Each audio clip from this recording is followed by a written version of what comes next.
गरीब की गर्मी। यह कहानी है रामू की, एक साधारण मजदूर की जो उत्तर प्रदेश के एक छोटे से गांव में रहता है। गर्मी का मौसम था, सूरज आसमान से आग बरसा रहा था, तापमान 45 डिग्री सेंटीग्रेड को छू रहा था और हवा की नमी की वजह से सांस लेना भी मुश्किल हो रहा था। रामू का परिवार छोटा था, उसकी पत्नी सावित्री, दो बच्चे रमेश और गीता। लेकिन छोटा परिवार होने के बावजूद उसकी जिंदगी का चुनौती बहुत बड़ी थी। रामू सुबह 4 बजे उठता था। उसका दिन शुरू होता था एक पुराने साइकिल पर, जिसकी टायर इतने घिसे हुए थे कि हर बार पैडल मारने पर चरमराहट की आवाज आती। वह गांव से 5 किलोमीटर दूर शहर की ओर जाता, जहां उसे मजदूरी मिलती, कभी निर्माणाधीन स्थल पर तो कभी किसी दुकान में सामान ढोने का काम।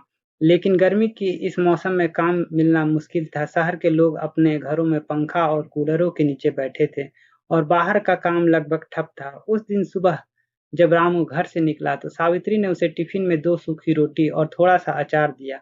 रामू, आज कुछ ज्यादा मेहनत मत करना, उसने चिंता भरी आवाज में कहा। यह गर्मी तुझे बीमार कर देगी। रामू ने हल्की सी मुस्कान दी और बोला, चिंता मत करो सावित्री, भगवान ने चाहा तो आज कुछ अच्छा काम मिलेगा। लेकिन उस दिन किस्मत से रामू का साथ नहीं दिया।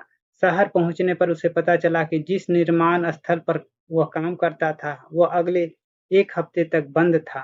ठेकेदार ने साफ कह दिया था, गर्मी में कोई काम नहीं चलेगा, तुम बाद में आना। रामू ने आसपास की दुकान में पूछताछ की, लेकिन हर जगह एक ही जवाब था, कोई काम नहीं है। दोपहर के 2 बज चुके थे। सूरज सिर पर खड़ा था और सड़कें सुनसान थी। रामू की कमीज पसीने से तरबतर थी। उसने अपनी साइकिल एक बरगद के पेड़ के छांव में खड़ी की और अपनी थकान मिटाने के लिए थोड़ा सुस्ताने लगा। उसकी आंखें भूख और थकान से भारी हो चुकी थीं। उसने टिफिन खोला और रोटी का एक टुकड़ा मुंह में डाला, लेकिन गर्मी की वजह से वो भी सख्त हो चुकी थी। उसके पास ने के नल से पानी पिया और फिर सोच में डूब गया। रामू ने को अपने बच्चों की याद आई। रमेश, जो 7 साल का है, स्कूल जाना चाहता था, लेकिन गांव के स्कूल में शिक्षक नियमित नहीं आते थे। गीता, जो 5 साल की, हर दिन रामू से मिठाई मांगती थी। रामू के पास इतने पैसे नहीं थे कि वह उनकी छोटी छोटी ख्वाहिशें पूरी कर सके। उसका दिल भारी होने लगा। उसके मन ही मन में प्रण लिया कि आज वो खाली हाथ घर नहीं जाएगा। शाम होने को था। रामू ने हिम्मत जुटाई और फिर से साइकिल उठाई। उसने सोचा कि शायद बाजार में कोई छोटा मोटा काम मिल जाए। बाजार पहुंचकर उसने देखा कि लोग गर्मी से बचने के लिए ठंडा पेय और आइसक्रीम खरीद रहे थे। तभी उसकी नजर एक फल वाले पे पड़ी, जो अपने ठेले पर तरबूज बेच रहा था। रामू ने हिम्मत करके उससे पूछा, भैया कोई काम है क्या, मैं मेहनत कर सकता हूँ। फल वाले ने ऊपर से नीचे तक देखा। काम तो है, लेकिन उसने कहा, लेकिन गर्मी में तू मरेगा। फिर भी अगर तू ठेले को ढकेलने का काम करना है तो बोल, दिन के 10 रुपए मिलेंगे। रामू के लिए 10 रुपए बहुत थे। उसने तुरंत हामी भर दी।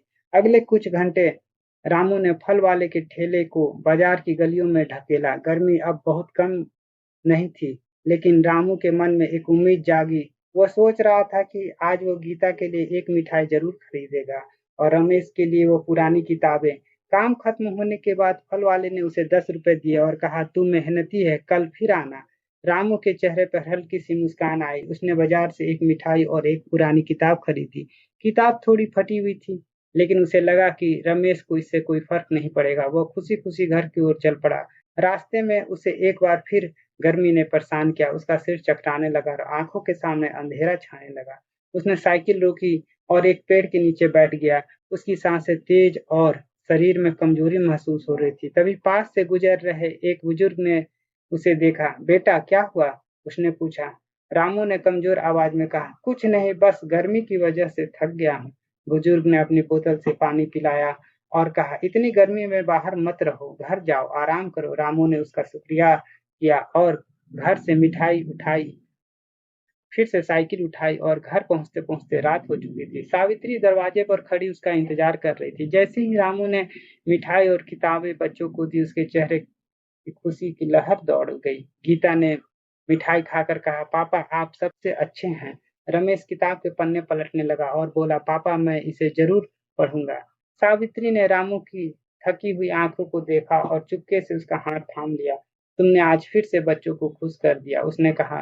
रामू ने जवाब में सिर्फ मुस्कुराया। उस रात जब वो अपने टूटे फूटे बिस्तर पर लेटा था तो उसे गर्मी की शिकायत नहीं थी। उसके दिल में एक ठंडक थी, अपने परिवार की छोटी छोटी खुशियों की ठंडक। अगले दिन वो फिर गर्मी थी, वही सूरज, वही संघर्ष, लेकिन रामू के मन में एक नया जोश था।